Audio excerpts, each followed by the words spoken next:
Magandang hapon! Meron nga palang nag-aya sa amin ni ate na kumain sa buffet.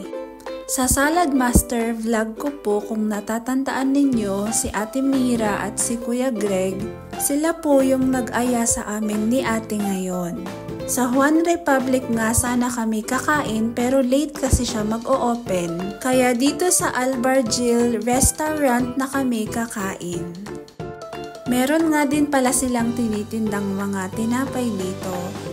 Sa tingin pa lang, parang masasarap nga rin yung mga tinapay na yan. Meron din silang tinitindang toasted peanut at atsara. Ang siniserve po nila ay 4 na ulam, 2 dessert, 1 soup, tsaka 2 drinks. 35 dirhams or 535 pesos lang po siya. Ito na po lahat ng pagkain na sinerve nila.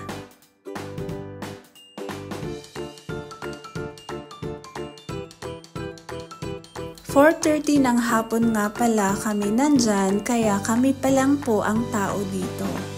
Itong macaroni salad nila, mukha po siyang masarap. Kumuha na nga ako ng pagkain ko dyan. At dahil hindi ako masyadong gutom, hindi muna ako magra-rice.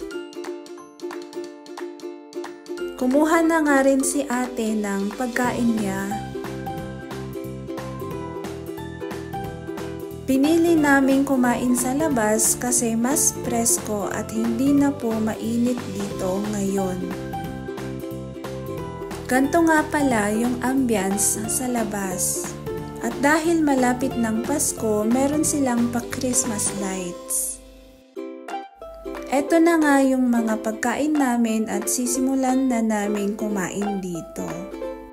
Meron din pala silang creamy mushroom soup. At masarap po siyang appetizer. Habang kumakain kami ay dumating si Paul at si Amira, yung dalawa kong pamangkin, at kumuha na nga si Paul ng pagkain niya.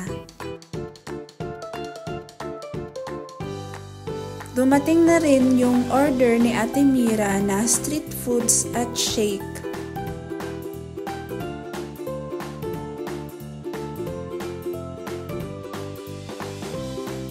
Ang sarap po ng mga pagkain.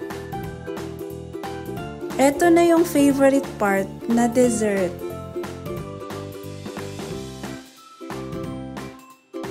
Meron ding coke na pangpatunaw ng mga kinain. Marami din po palang mga pusa dito. At dahil gumagabi na, napagdesisyonan naming umuwi na rin.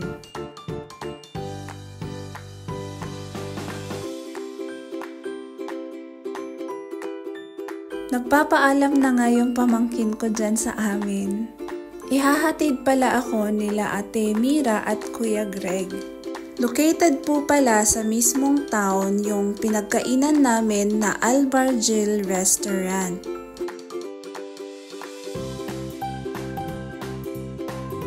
Dumaan muna kami sa gas station para magpa-refill ng gas. Dahil oil ang pangunahing produkto nila dito sa UAE, nakakatuwa kasi ang mura ng oil nila dito. 2.5 dirhams per liter or 37.50 pesos per liter ang oil nila. 39.8 liters ang nailagay na gas sa 100 dirhams. Malapit na nga po ako dito sa bahay at yun lamang po. Bye!